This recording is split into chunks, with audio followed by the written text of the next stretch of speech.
Fear has gripped Aleppo amid a rise in kidnappings and lootings in this ancient city in northern Syria. People of Aleppo blame such acts on the foreign-backed insurgents, the members of the so-called Free Syrian Army.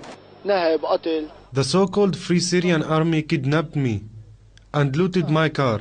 My family gave them 1 million Syrian pounds to set me free. Armed men enter an area and force its residents out of their homes and then rob those homes. They also kidnap civilians for ransom money. Militants kidnapped my neighbor and asked for 5 million Syrian pounds to release him. The money was paid, but they killed him anyway. On its website, the BBC has spoken about worries over the behavior of the militants in Aleppo. Such acts are rarely reported by Western media, as Western governments offer all kinds of support to the so-called Free Syrian Army.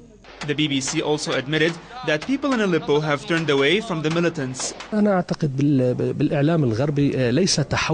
I don't think there's a genuine shift in Western media regarding their coverage of the situation in Syria, but I believe Western countries are being pressured by their societies who want to know the full truth as they hear truth on other outlets. We might witness a change on such media in the near future because the militants are being defeated.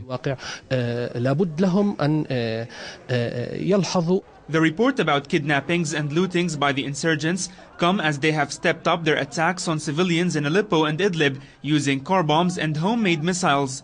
The attacks have left dozens of civilians dead.